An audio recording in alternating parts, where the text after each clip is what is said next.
Namah Vishnu Padaya Krishna Prastaya Bhutale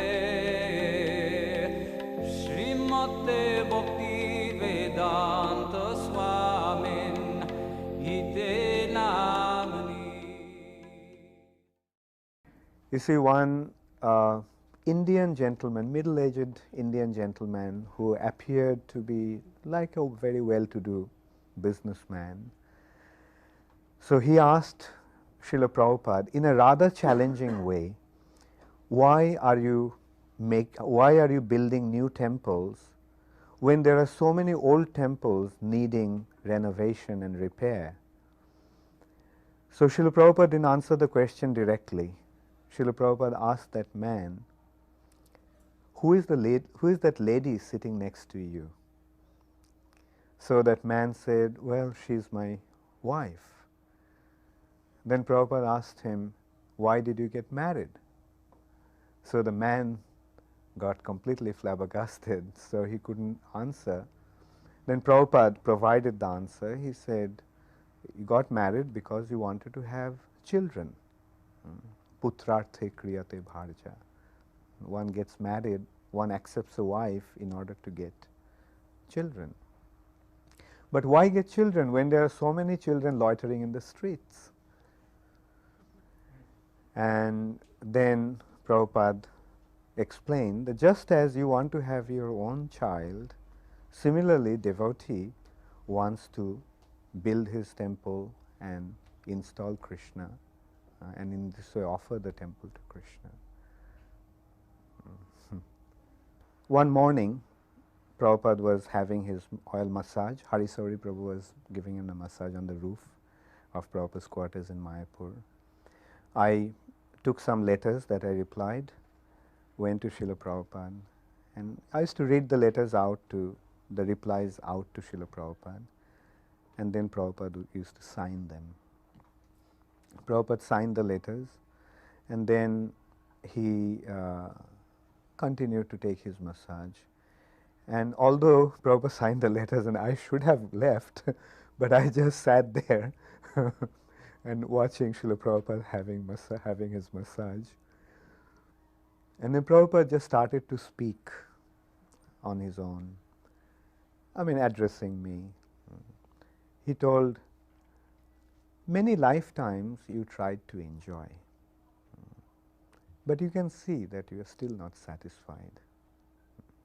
So just offer this life to Krishna and don't get involved with any woman. And then he explained the futility of man-woman relationship. He explained how sex desire is actually the chain that binds us in the material nature. And that's why the material nature is called Moithunagara, or a prison house of sex desire. And in this note, Srila Prabhupada spoke for about, I don't know for how long time, like half an hour, 45 minutes. And when I left, I felt that Prabhupada actually wanted me to become a sannyasi. That's just a feeling. So one morning, Srila Prabhupada wanted some orange juice. So there was no orange in Prabhupada's kitchen. So I went to the deity kitchen, devotee kitchen. There was no orange. So I had to go to the fruit shop, to buy some oranges. And those days, you remember, like there was nothing in front of our temple. So to get the oranges, I had to go quite a distance near the bus stop, bus station. And so I came back with the oranges, and I started to make the orange juice, and the bell rang. Srila Prabhupada used to call us by ringing the bell. And so I ran to Srila Prabhupada's room. So Prabhupada asked me what happened to the orange juice. So I said, well, Srila Prabhupada, I'm just getting it, And then I went back and started to make the orange juice. And then, it took me some time to make it. So the bell rang again. But this time, the bell just kept on ringing continuously, Prabhupada just kept pressing the bell, And just by the sound of the bell, I could understand, how angry Srila Prabhupada must be. So I somehow, finished making the orange juice, put it in Prabhupada's silver cup, and took it on a silver plate and rushed into Prabhupada's room. But as I opened the door, I heard something that sounded like a thunderbolt. And Prabhupada was just telling me, like, take it away, I don't want it. I don't want it, I'd get out of here. But, I could not get out, Like, so with the bowl in my, with the plate, with the glass of orange juice in my hands, I just kept on moving towards Srila Prabhupada. And I came to Srila Prabhupada and I held it in front of him. For some time, Srila Prabhupada didn't pick up the glass. And finally, Prabhupada picked it up and he started to drink it. When he started to drink it, I realized that I forgot to bring the bowl of water that Prabhupada would need to wash his mouth after drinking the juice. So I ran to the kitchen, got the bowl of water, and then when Prabhupada was washing his mouth, then I remembered that I forgot to bring the napkin for Prabhupada to wipe his face. So this time I didn't run to the kitchen, I just went to Prabhupada's wardrobe and pulled out a towel and gave it to Srila Prabhupada. So then Prabhupada started to tell me, you're trying to serve me so nicely, but I always chastise you. You see, when one becomes old, one becomes short-tempered, so please don't mind. When Srila Prabhupada was chastising me, I didn't feel bad. But when Prabhupada started to speak like that, my heart just broke. And I tried to tell Prabhupada, please don't speak like that, Prabhupada. But my voice was choked. And then finally but Prabhupada continuously speaking, like in that note, like how when one becomes old, one becomes short-tempered. And then I managed to speak up and I told Prabhupada, please don't speak like that. I make mistakes, and if you don't correct me, then what will happen to me? That's one of the instances I remember when Srila Prabhupada chastised me very heavily. You see, Prabhupada just opened the Gurukul in Vrindavan and opened the new building actually. The new building was constructed. The Vrindavan Gurukul was going on. The new building was inaugurated. And Srila Prabhupada was very happy with the new building, and he used to tell people that about the Gurukul building when the people came for his darshan. So one very important businessman came to see Srila Prabhupada from Delhi. He is Jai Dayal Dalmia, one of the biggest industrialists in India. So he came with his 2 daughters-in-law and their children.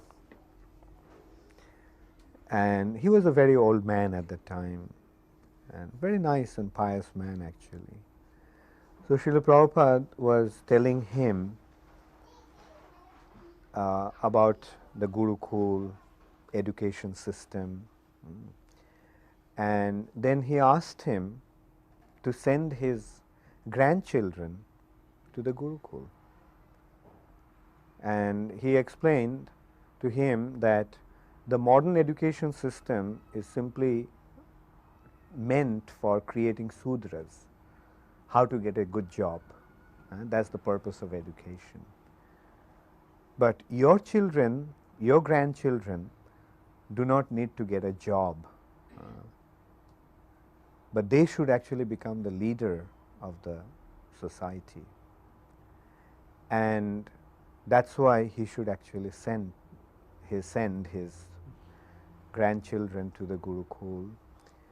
And Srila Prabhupada also mentioned that, see, the Gandhis, Indira Gandhi's sons, Nehru's grandchildren, coming from such a aristocratic family, such a noble family, but look at them, they have become rascals and rogues. And he said that, do you want your grandchildren to become like that? No.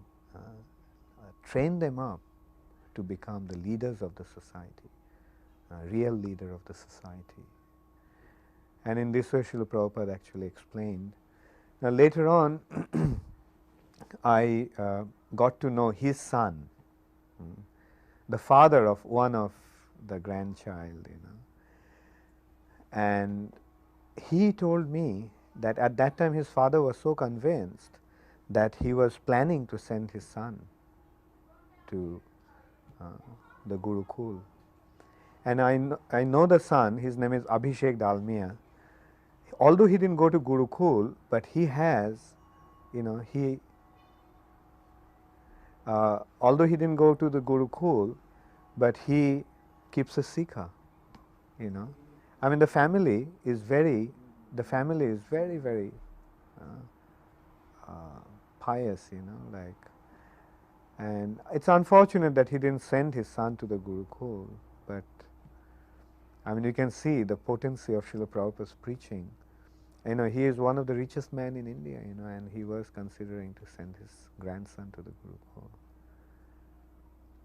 This was, just a few days before Prabhupada left the planet. Two very prominent Indian gentlemen came to see Srila Prabhupada. One was the governor of Madras, Sriman Narayan, and his brother-in-law, Ramkrishna Bajaj, a very big industrialist. So two of them came to Prabhupada's room, and some of us were there in Prabhupada's room. And at one point they just told that they wanted to discuss something in private with Srila Prabhupada.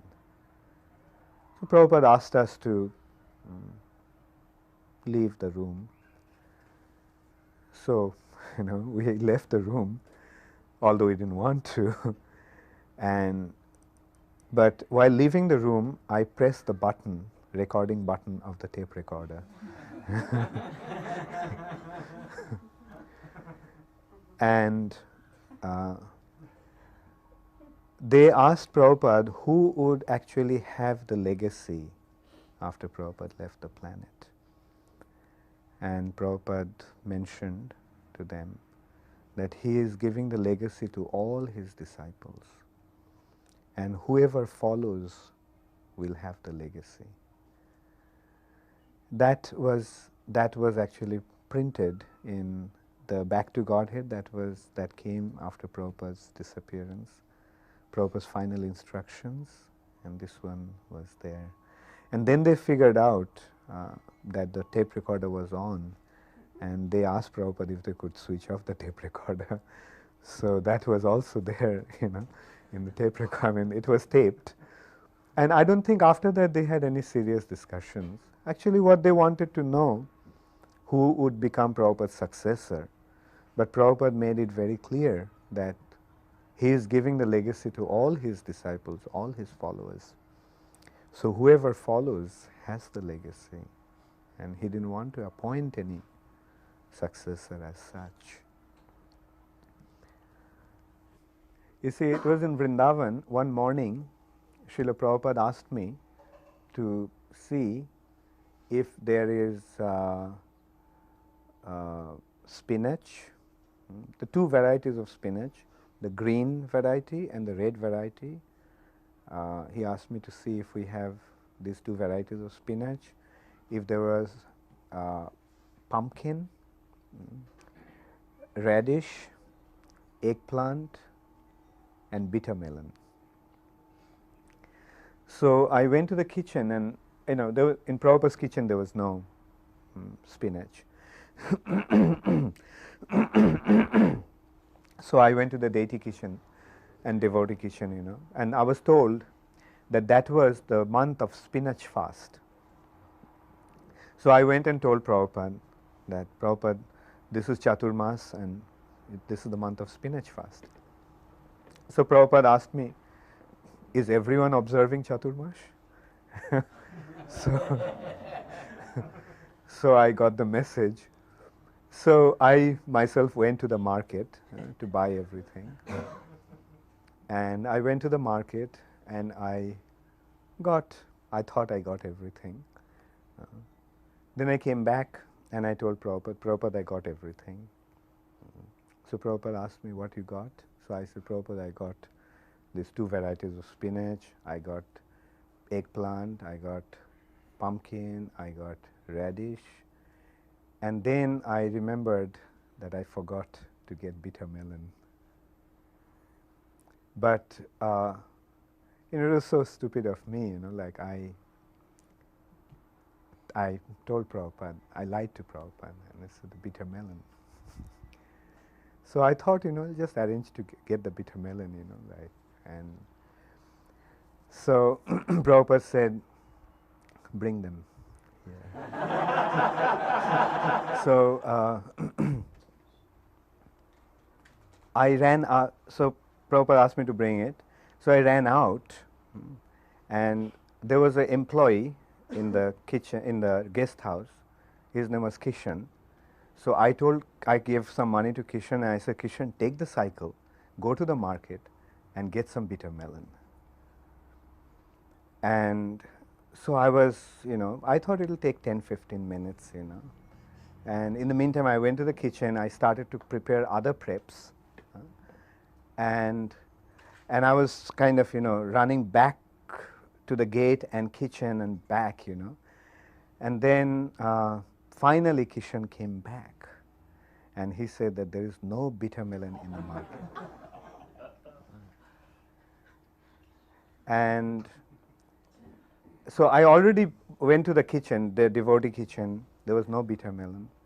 And at that time, I felt as if, the whole world is crumbled down on me, And I was literally praying to Krishna, like, please save me from, now I have to go and tell Prabhupada that I lied to him, that I forgot to bring bitter melon. And, like I was kind of dazed and walking back. I was kind of preparing myself. Now I have to go and tell Prabhupada. I didn't tell him at that time because I thought that Prabhupada would get annoyed with me and start chastising. And now, who knows, what kind of chastisement I'll get, And so usually what I used to do is take the passage next to the temple, the Parikrama Marg, and walk up to the up to Prabhupada's kitchen. But I don't know, I was so dazed.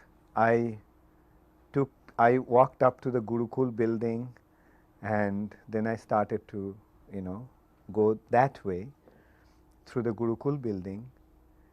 And there, I saw on the balcony, on that passage, to Gurukul, there is one green bitter melon.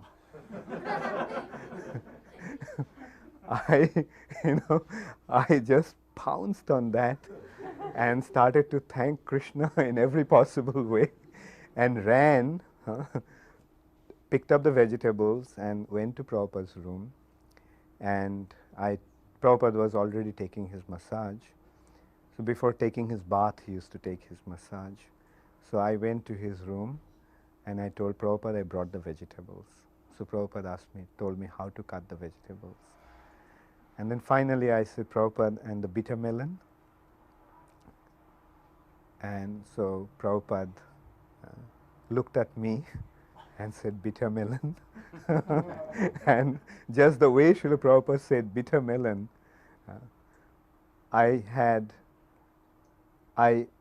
was completely convinced beyond any doubt that Prabhupada knew what actually happened. Prabhupada taught me to cook one preparation called Bhakti Charu. It is made with pottle and potatoes. And you put a lot of ghee and a lot of chili, lot of red chili.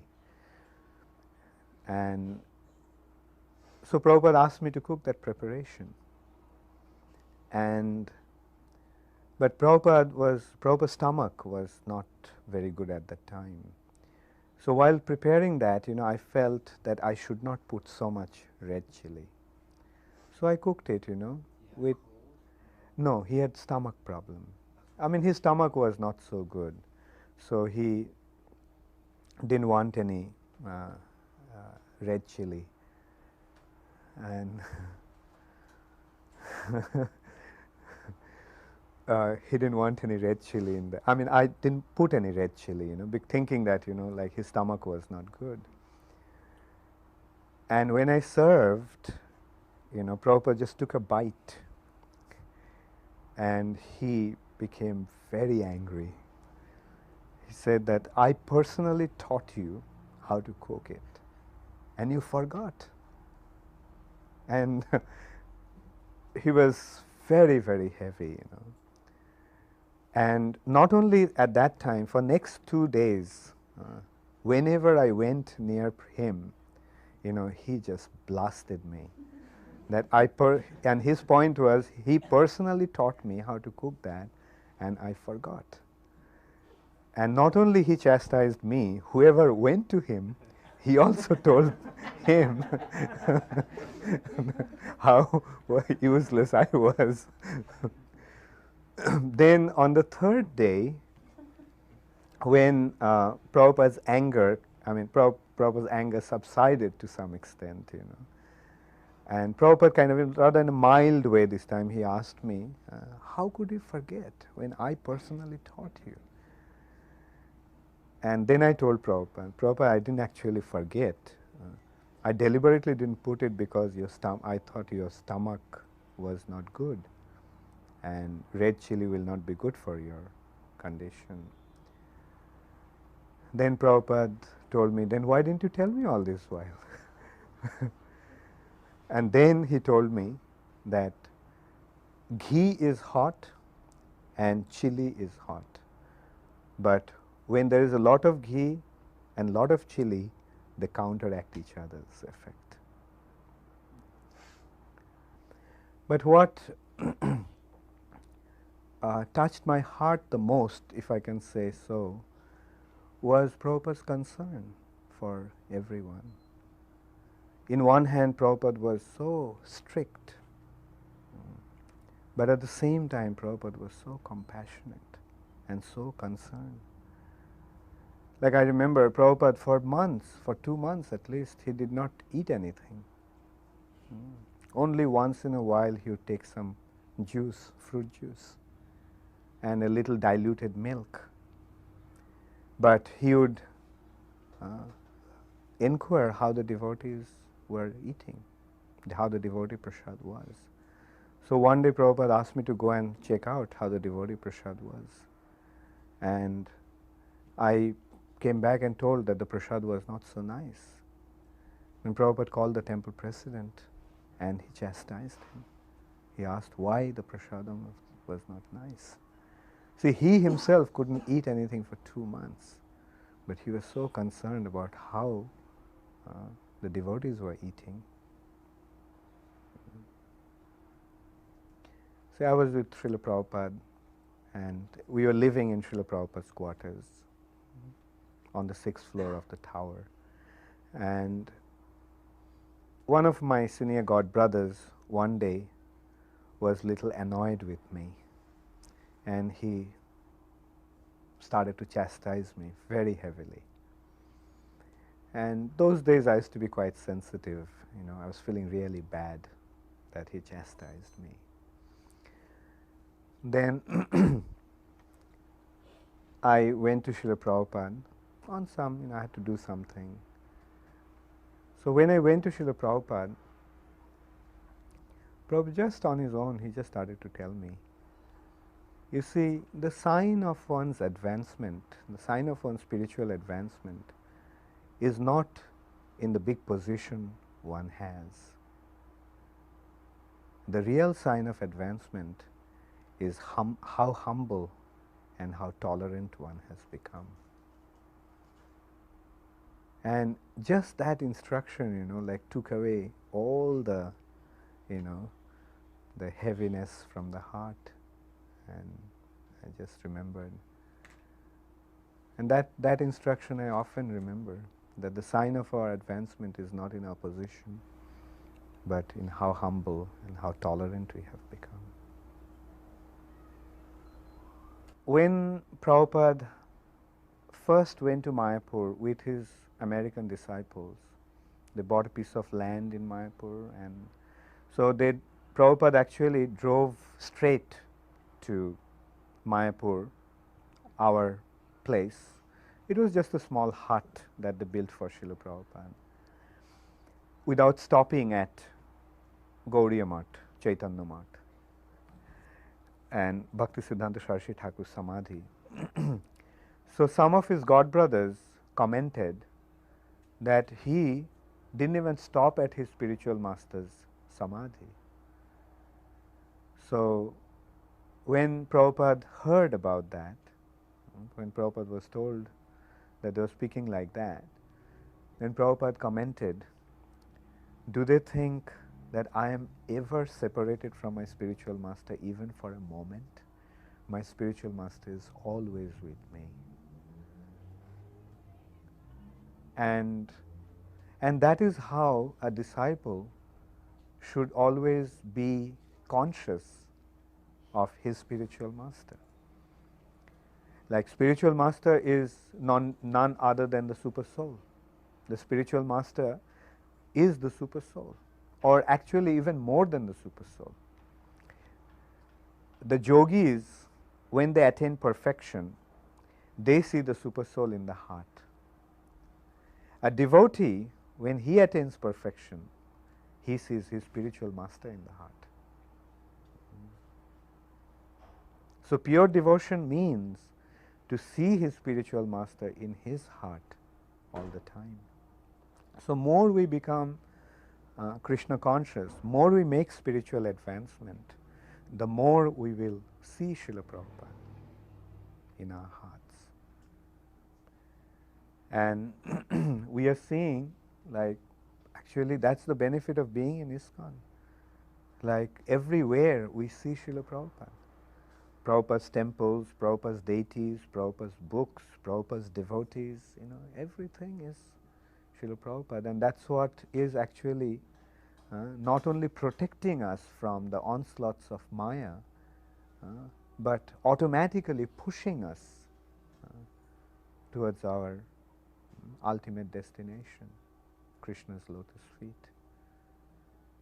Once I expressed my desire to learn Sanskrit to Srila Prabhupada. So Prabhupada asked me, why? What's the use? Yeah, that's what he said. What's the use? So I started to tell Prabhupada, like giving him different reasons, and Prabhupada started to, smash all those reasons. And then finally he made the point that our business is not to become a Sanskrit scholar. There are so many Sanskrit scholars, but what are they doing? Our main business is to preach Krishna consciousness all over the world. And with whatever ability, with whatever qualifications we have, we should just try to preach Krishna consciousness. And then I started to tell him what actually happened.